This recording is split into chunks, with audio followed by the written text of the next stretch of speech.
Assalamualaikum to you all. This is me Muhammad Ismail and you are watching my YouTube channel Nursing with MS Smile Tutorial. I hope that you will be all as British and good as morning flowers. Guys, आज के इस video lecture में हम anatomy and physiology generic BSN semester first के important unit एंटेगोमेंट्री system के part second को explain करने जा रहे हैं। इससे पहले एंटेगोमेंट्री सिस्टम के ऊपर हम ऑलरेडी एक वीडियो लेक्चर अपलोड कर चुके हैं जो कि हमारे इस यूनिट का वीडियो लेक्चर नंबर फर्स्ट था। उसमें हमने basic definitions of the integumentary system, इसके साथ साथ एंटेगोमेंट्री सिस्टम के मेन ऑर्गन यानी स्किन का स्ट्रक्चर, स्किन का फंक्शन, स्किन का लेयर, स्किन के सेल्स, जितने भी इस टाइप के सेल्स थे जो एंटेगोमेंट्री सिस्टम में आ रहे थे उसको हम एक्सप्लेन कर चुके हैं। आज के इस वीडियो लेक्चर में हम accessory structure of the skin को एक्सप्लेन करेंगे, मगर इससे पहले अगर आप लोगों ने वीडियो लेक्चर नंबर फर्स्ट नहीं देखा है तो इसी वीडियो की डिस्क्रिप्शन में वीडियो लेक्चर नंबर फर्स्ट का लिंक मौजूद है। आप पहले इस वीडियो के डिस्क्रिप्शन में जाके लिंक पर क्लिक करके वीडियो लेक्चर नंबर फर्स्ट देखिए। इसके बाद अगर आप वीडियो लेक्चर नंबर सेकंड पर आएंगे तो आपको वीडियो समझने में आसानी होगी। आज के इस वीडियो लेक्चर में हम accessory structure of the skin को एक्सप्लेन करेंगे। इसमें sebaceous gland, oil gland, sweet gland और इसके साथ साथ हेयर्स एंड नेल्स जो कि एंटेगोमेंट्री सिस्टम का ही पार्ट्स हैं, एंटेगोमेंट्री सिस्टम में इन्वॉल्व है, तो उसको एक्सप्लेन करेंगे। So let's begin. सबसे पहले हम करते हैं एक्सोक्राइन ग्लैंड। देखिए हमारे पास टू टाइप्स के ग्लैंड होते हैं जो हम ऑलरेडी पहले एक्सप्लेन कर चुके थे। एंडोक्राइन एंड एक्सोक्राइन सिस्टम में हम एक्सप्लेन कर चुके हैं। यहाँ पर एक्सोक्राइन ग्लैंड वो ग्लैंड होते हैं जो किसी डक के थ्रू अपने प्रोडक्शन को बॉडी से एक्सेल आउट करता है या किसी दूसरी ऑर्गन में ट्रांसमिट करते हैं। तो एंटेगोमेंट्री सिस्टम में हमारे पास टू ग्लैंड्स होते हैं, सेबेशियस ग्लैंड जिसे हम ऑयल ग्लैंड भी बोल सकते हैं और इसके अलावा स्वीट ग्लैंड। तो ये दोनों ग्लैंड एक्सोक्राइन ग्लैंड कहलाते हैं क्योंकि ये ग्लैंड क्या करते हैं, किसी भी डक्ट के थ्रू या किसी भी पाथ के थ्रू अपने सिक्रीशन को, अपने प्रोडक्ट को एक्सक्रीट आउट करते हैं। इस वजह से हम इन दोनों ग्लैंड को एक्सोक्राइन ग्लैंड बोलते हैं। अब एंटेगोमेंट्री सिस्टम में हमारे पास जो एसेसरी स्ट्रक्चर है इसमें टू टाइप्स के ग्लैंड आते हैं। The first one is sebaceous gland या जिसे हम ऑयल ग्लैंड भी बोल सकते हैं। The second one is sweet glands. Sebaceous gland यानी ऑयल ग्लैंड के फर्दर टू पार्ट्स होते हैं। तो ऑयल ग्लैंड यानी सेबेशियस ग्लैंड जो होते हैं वह क्या करते हैं, टू वे से अपना क्या करते हैं, जो प्रोडक्ट होता है उसको बॉडी से एक्सक्रीट आउट करते हैं, यानी उस ऑयल को, उस अपने सिक्रीशन को secrete and to hair follicle reduce bacterial infection. अब जो सेबेशियस ग्लैंड होता है वह हेयर फॉलिकल के थ्रू ऑयल की सिक्रीशन करता है और इस ऑयल की सिक्रीशन की वजह से, ऑयली नेचर की वजह से जो बैक्टीरियल इन्फेक्शन होता है उसको रिड्यूस करने में अपना फंक्शन परफॉर्म करता है। तो एक सिक्रीशन ये किस थ्रू करता है, हेयर फॉलिकल के through. And the second one is secrete on to the skin surface. इसके अलावा ऑयल ग्लैंड क्या करता है, अपने सिक्रीशन को डायरेक्टली ड्रॉप आउट करता है हेयर फॉलिकल के थ्रू स्किन के सरफेस पे, और स्किन के सरफेस पे ड्रॉप आउट करने पर क्या होता है, रिड्यूस स्किन ड्राइनिंग। तो इस वजह से हमारी स्किन का जो सरफेस होता है वो ज़्यादा ड्राई नहीं रहता, वो मॉइस्ट रहता है सेबेशियस ग्लैंड की सिक्रीशन, सीबम या ऑयल की वजह से। The second one is sweet gland. Sweet gland हमारे पास टू टाइप्स के होते हैं। एक होता है apocrine gland and the next one is eccrine sweat gland. The first one apocrine sweat gland found in axillary and inguinal areas body orders. अब apocrine sweat gland जो होते हैं वह एक्सेलरी रीजन में यानी आर्मपिट में हमारे, और इसके अलावा जो जेनिटल एरियाज है या वो एरियाज जहां से स्वीट की प्रोडक्शन जो होती है उससे स्मेल आता है, ऑडर आता है, तो उन जगहों पर कौन सा स्वीट ग्लैंड प्रेजेंट होता है? एपोक्राइन स्वीट ग्लैंड प्रेजेंट होता है। इंपॉर्टेंट है एमसीक्यूज एंड वाइवा के लिहाज से कि बॉडी के उस रीजन जहां से अगर स्वीट की फॉर्मेशन होती है तो वहां से क्या हो जाता है? स्मेल की प्रोडक्शन हो जाती है, ऑडर की प्रोडक्शन हो जाती है, ऑडर प्रोड्यूस हो जाता है, स्मेल प्रोड्यूस हो जाता है। तो वहां पर कौन सा स्वीट ग्लैंड प्रेजेंट होता है? Apocrine sweat gland produce more viscous secretion by exocytosis. ये प्रोड्यूस करता है, ये जो ग्लैंड होते हैं ये मोर वेस्कस सिक्रीशन, वेस्कस मीन गाढ़ा, तो यहां से जो स्वीट की प्रोडक्शन होती है वो मोर वेस्कस होती है as compare to the eccrine sweat gland, और इसी वजह से ये ऑडर की फॉर्मेशन हो जाता है। और ये जो अपना सिक्रीशन है ये बॉडी के सरफेस पे या आर्मपिट रीजन में, जेनिटल रीजन में ये किस चीज़ के थ्रू ड्रॉप आउट करता है? तो वो एक्सोसाइटोसिस के थ्रू ड्रॉप आउट करता है। एक्सोसाइटोसिस क्या है? तो एक्सोसाइटोसिस वो एक बल्क ट्रांसपोर्टेशन का एक टाइप है, बल्क ट्रांसपोर्टेशन कहलाता है, यानी वो ट्रांसपोर्टेशन जिसकी वजह से कोई किसी सेल से, किसी प्लाज्मा मेम्ब्रेन से आउट ऑफ मॉलिक्यूल जाते हैं, मॉलिक्यूल जो सेल से आउट होते हैं, ठीक है, बल्क ट्रांसपोर्टेशन के थ्रू, तो उस प्रोसेस को हम एक्सोसाइटोसिस बोलते हैं। Eccrine sweat gland, the second one is eccrine sweat gland. Eccrine sweat gland assistant to find wide spread. ये क्या है? हमारे बॉडी के जो बाकी आर्मपिट, एक्सेलरी रीजन यानी, और इसके अलावा जेनिटल रीजन जो है, इससे अलावा जितने भी जो वाइड स्प्रेड यानी बॉडी की जो बाकी सरफेस है वहां पर कौन सा स्वीट ग्लैंड प्रेजेंट होता है? एक्राइन स्वीट ग्लैंड प्रेजेंट होता है। Produce thin watery secretion by exocytosis, और इसकी जो प्रोडक्शन होती है वो as compare to the apocrine sweat gland क्या होती है? वो थिन होती है, यानी वेस्कस नहीं होती है। तो और ये सेक्रीशन भी ड्रॉप आउट किस प्रोसेस के थ्रू करता है? एक्सोसाइटोसिस के थ्रू, और इसी थिन सिक्रीशन की वजह से इसका जो स्वीट की फॉर्मेशन होती है इससे ऑर्डर नहीं आता है, ऑर्डर की प्रोडक्शन नहीं होती है। जबकि ऑर्डर की प्रोडक्शन अगर एमसीक्यूज में आ जाए तो कौन सी ग्लैंड की सिक्रीशन से होती है? एपोक्राइन स्वीट ग्लैंड की सेक्रीशन से होती है। अच्छा, sebaceous gland, sebaceous gland secrete करता है किस चीज को? ऑयल सीबम को। सेबेशियस ग्लैंड को हम ऑयल ग्लैंड भी बोलते हैं। इंपॉर्टेंट है एमसीक्यूज के लिहाज से, ये सिक्रीट करता है ऑयल सीबम को। Keep skin smooth and supply. अब इस ऑयल की सिक्रीशन की वजह से हमारा जो स्किन सरफेस है वो ड्राई नहीं रहता, वो क्या रहता है? स्मूथ रहती है। नरो ending can also be found in the dermis.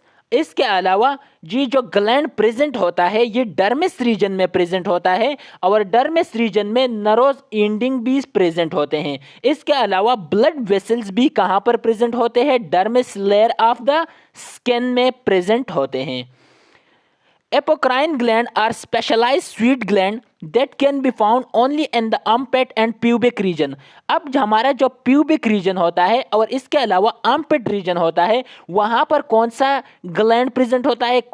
कौन सा टाइप प्रेजेंट होता है स्वीट ग्लैंड का? एपोक्राइन स्वीट ग्लैंड प्रेजेंट होता है। The eccrine gland are the true sweat gland. अब अगर एमसीक्यूज में आ जाए कि द ट्रू स्वीट ग्लैंड कौन सा है, तो एक्राइन स्वीट ग्लैंड जो है वो ट्रू स्वीट ग्लैंड कहलाता है। और एक्राइन ग्लैंड का काम क्या है? ये टेम्परेचर को रेगुलेट करता है। टेम्परेचर की रेगुलेशन कौन से ग्लैंड करते हैं? तो वो एक्राइन स्वीट ग्लैंड करते हैं। इंपॉर्टेंट है एमसीक्यूज के लिहाज से। These glands regulate body temperature by bringing water while the pores of the surface of the skin। अब इन ग्लैंड का काम क्या है कि ये हमारी बॉडी से जो स्वीट की फॉर्मेशन होती है, बॉडी के अंदर अगर टेम्परेचर बढ़ जाए तो उस टाइम जो स्वीट होता है वो स्किन के सरफेस पे यानी बॉडी से आउट करते हैं पोर्स के थ्रू, हमारी बॉडी के सरफेस पे हेयर के साथ पोर्स प्रेजेंट होते हैं, उसके थ्रू बॉडी से स्वीट की जो आउटिंग है स्वीट आउट हो जाती है, टेम्परेचर की रेगुलेशन हो जाता है। तो टेम्परेचर को रेगुलेट कौन करता है? एक्राइन स्वीट ग्लैंड करता है, जो कि ट्रू स्वीट ग्लैंड कहलाता है। इंपॉर्टेंट है एमसीक्यूज के लिहाज से। अब हमारे पास ये क्या है? Hair shaft. आगे जाकर हम इन सब चीज़ों को एक्सप्लेन करेंगे। हेयर्स के लेयर होते हैं, 3 लेयर्स होते हैं, cortex, medulla and cuticle region. इसके अलावा यह हमारे पास स्वीट ग्लैंड है। स्वीट ग्लैंड 2 टाइप्स के होते हैं। ये dermis layers of the skin से एराइज होते हैं और बॉडी के सरफेस पर अपना सिक्रीशन ड्रॉप करते हैं। एरेक्टर पाइलोरी और एरेक्टर पेली मसल्स, एरेक्टर पाइलोरी और एरेक्टर पेली मसल्स ये हमारे हेयर के साथ अटैच होता है। और जब भी सर्दी अगर लेट सपोज सर्दी जब ज़्यादा हो जाती है तो हमारे जो रोंगटे कड़े होना, जो बाल जो कड़े हो जाते हैं, जो बिल्कुल स्ट्रेट हो जाते हैं ड्यूरिंग सर्दी, तो वो किस चीज़ की वजह से? वह इसी एरेक्टर पाइलोरी मसल्स की वजह से। आगे जाकर हम इसको चीज़ को एक्सप्लेन करेंगे। इसके अलावा हेयर के पार्ट्स होते हैं, hair shaft, hair follicles, hair papilla, और इसके अलावा हेयर के साथ अटैच होते हैं blood vessels and nerves ending. तो आगे जाकर ये हम एक्सप्लेन करेंगे। Hair, the hair follicle can be divide into 3 region. अब जो हेयर फॉलिकल है क्या? वह जगह जहां पर हेयर प्रोड्यूस होता है, जिस जगह से हेयर एराइज होते हैं, इस जगह को हम हेयर फॉलिकल बोलते हैं। हेयर फॉलिकल को डिवाइड किया है 3 रीजन में। अब वो 3 रीजन कौन से हैं? इंपॉर्टेंट है एमसीक्यूज के लिहाज से, ये आप लोग अपने साथ नोट डाउन कीजिएगा।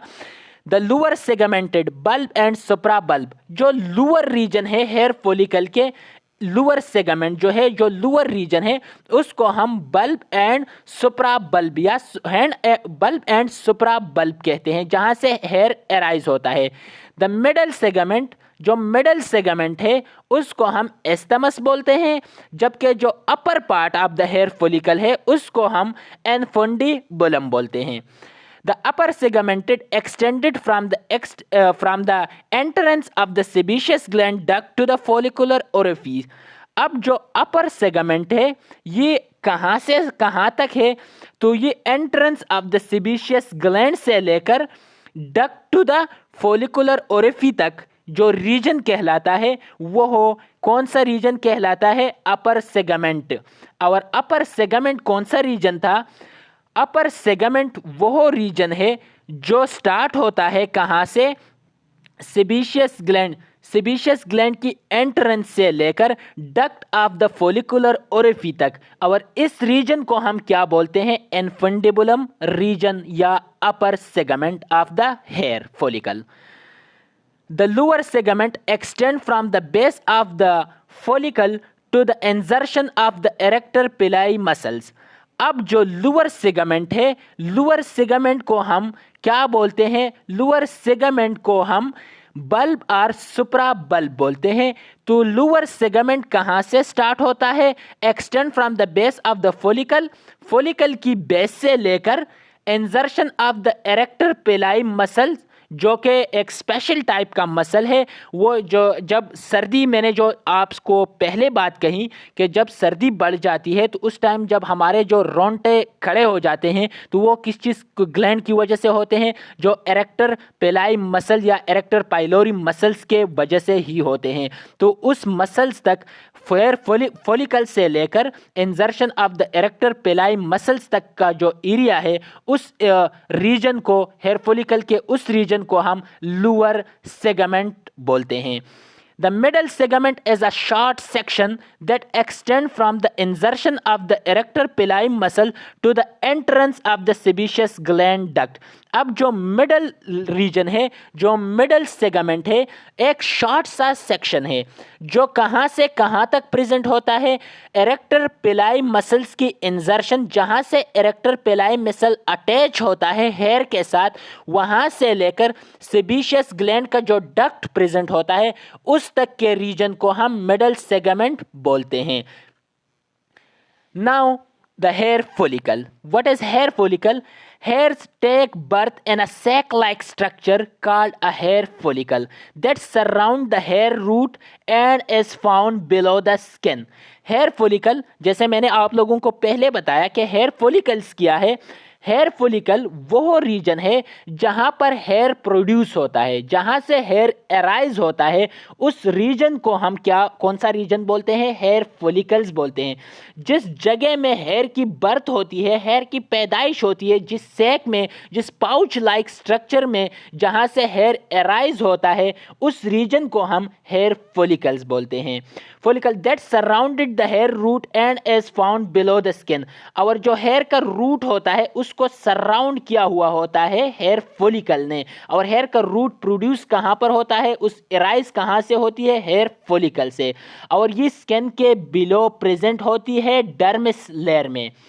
The sebaceous gland is extremely important as it produces sebum which protect the hair and as a natural and as a natural conditioner. The sebaceous gland is extremely important. sebaceous gland जो है इसकी बहुत ज़्यादा importance है as it produce sebum which protect the hair, क्योंकि ये sebum की production करती है।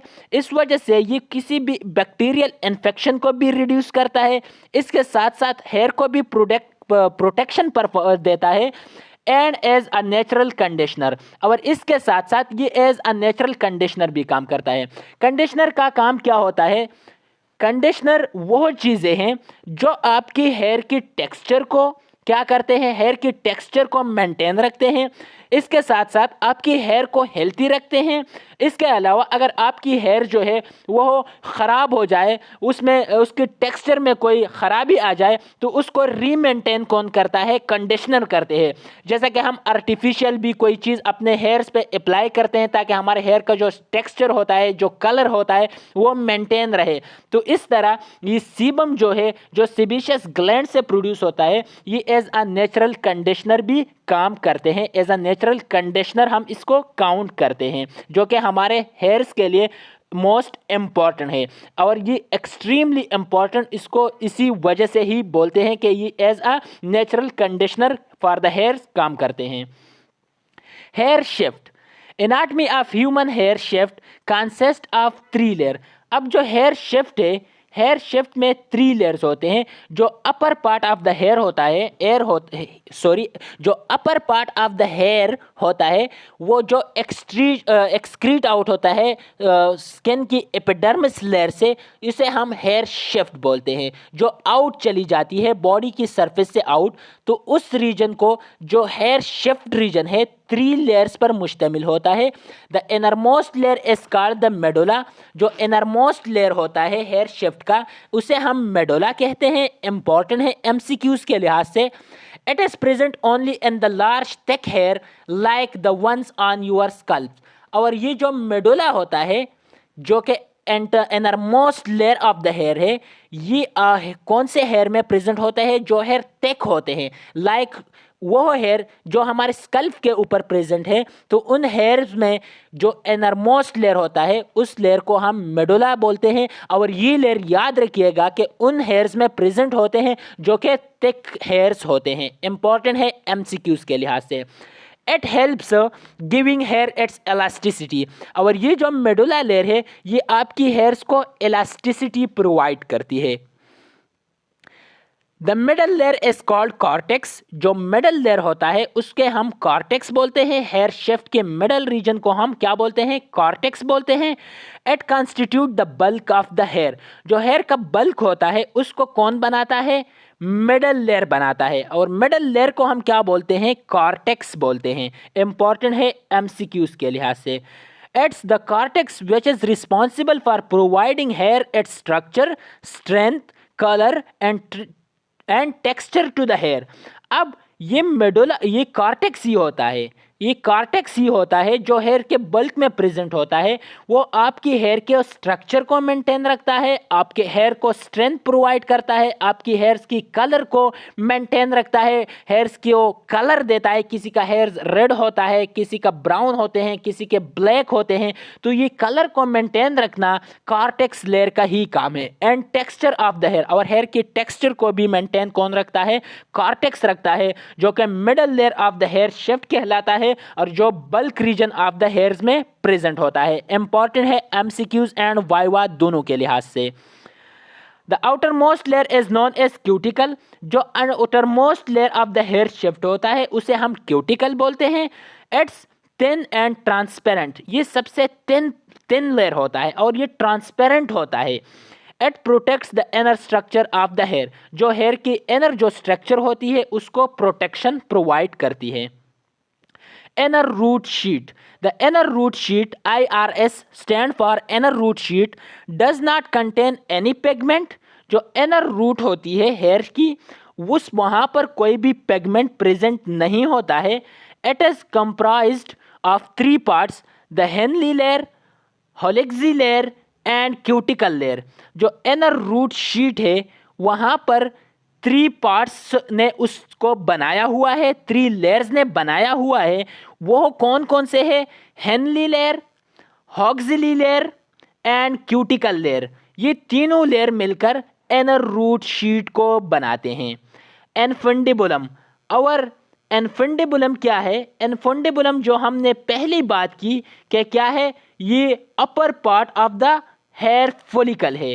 तो हेयर फॉलिकल की upper part infundibulum consist the upper portion of the hair follicle and it is surrounded by the surface epidermis. जो infundibulum है उसको सराउंड किया हुआ है एपिडर्मस में, एपिडर्मस ने। यानी ये अगर हेयर फॉलिकल का अपर ही पार्ट है तो अपर पार्ट एपिडर्मस में ही प्रेजेंट होता है। तो इसके सराउंडिंग जो स्किन का लेयर प्रेजेंट होता है वो कौन सा लेयर होता है? Epidermis layer. इंपॉर्टेंट है एमसीक्यूज के लिहाज से।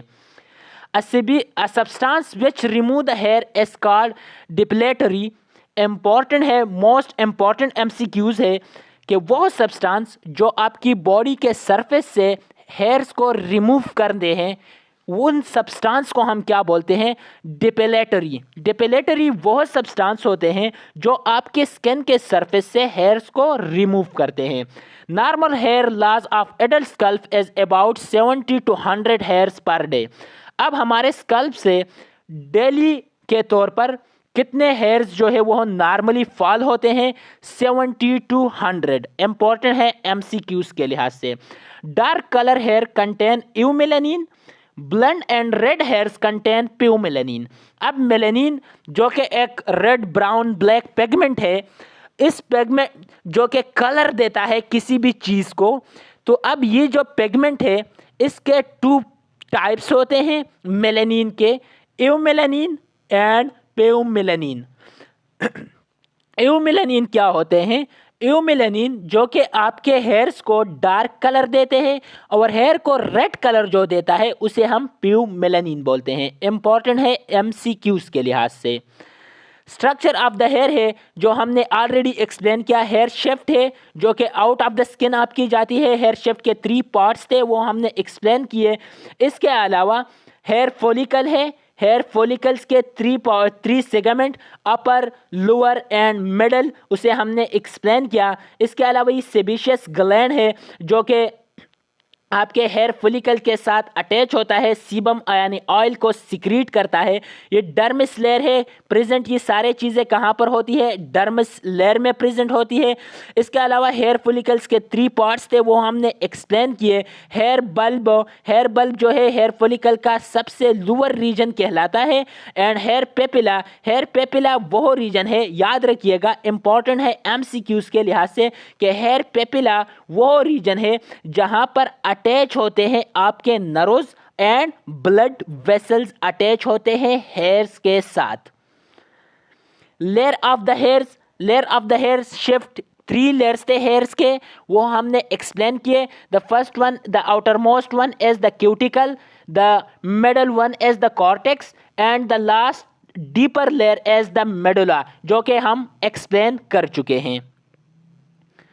नाउ नेल्स, जिस तरह हेयर्स हमने एक्सप्लेन किए, हेयर्स क्या है, accessory structure of the integumentary system और accessory structure of the skin है। इसी तरह नेल्स भी क्या है, accessory structure of the integumentary system and the skin है। तो अब हम नेल्स को एक्सप्लेन करेंगे।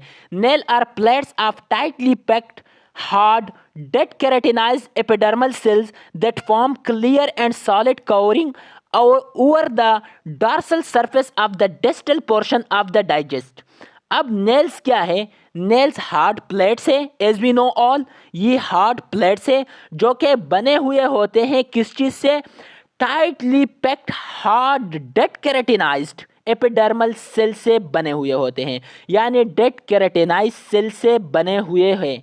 इंपॉर्टेंट है एमसीक्यूज के लिहाज से, जो कि कवर करता है हमारे dorsal surface of the digest की, यानी फिंगर टिप्स या हमारे जो फीट है उसकी फिंगर की जो डिस्टल सरफेस होता है, डॉर्सल सरफेस जो होता है, उसको क्या किया है, कवर किया है किस चीज़ ने, नेल्स ने, जो कि बने हुए हैं डेड केराटिनाइज्ड सेल से बने हुए हैं। इंपॉर्टेंट है एमसीक्यूज के लिहाज से।